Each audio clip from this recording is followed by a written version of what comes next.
Регивак, паротитная, коревая культурная живая, пневмотекс, антирабическая, полиовакцин. Эти и другие биопрепараты находятся в мини-центре хранения вакцин Назрановской центральной районной больницы. Здесь созданы все необходимые условия для соблюдения строгого температурного режима. Прививки обеспечивают защиту от таких заболеваний, как столбняк, дифтерия и полиомиелит. От работы центра зависит здоровье жителей района. Для хранения вакцин у нас имеется тут несколько холодильников. Они тоже, температурный режим соблюдается, мы это все контролируем круглосуточно. В помещении у нас также находится кондиционер, особенно это актуально в летнее время.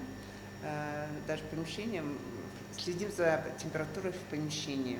А это специальные термоконтейнеры. В них препараты транспортируются из республиканского центра в Сунже. Такая тара надежно сохраняет заданную температуру, что позволяет доставить вакцины без риска разморозки, сохраняя их свойства в полном объеме. В морозильнике хранятся хладоэлементы. При помощи них мы доставляем вакцину из республиканского центра хранения вакцин сюда, в мини-центр. Они закладываются, туда же кладется термометр, также туда же кладется термоиндикатор, который будет отслеживать температурный режим в течение всего времени. Внутри центра строгий учет, все под контролем. Для каждого холодильника ведется специальный журнал. В нем фиксируются наименования всех препаратов, их серийные номера и сроки годности. Это исключает использование просроченных вакцин. У нас в холодильнике на самой верхней и на самой нижней полке находится термометр, и вы можете убедиться, что температурный режим у нас сохраняется до +6, а хранение вакцин у нас от 2 до 8 градусов.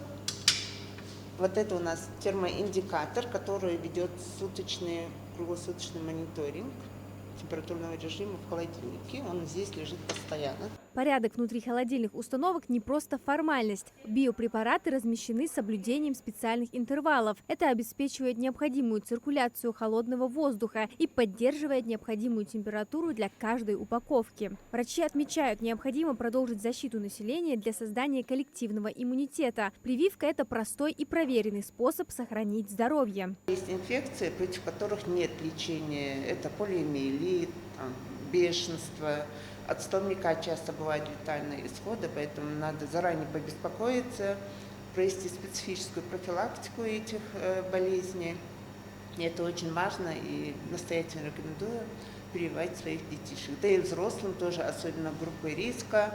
А что, если произойдет внештатная ситуация, например, отключение электричества? На этот случай в больнице есть резервные генераторы. Они автоматически включаются в течение 10 секунд, обеспечивая бесперебойную работу всего оборудования. А чтобы развеять любые сомнения и повысить доверие к вакцинопрофилактике, в Назрановской больнице регулярно проводятся дни открытых дверей. Каждый желающий может лично убедиться, как организована система хранения жизненно важных препаратов. Амина Зязикова, Султан Магушков, Магас 24.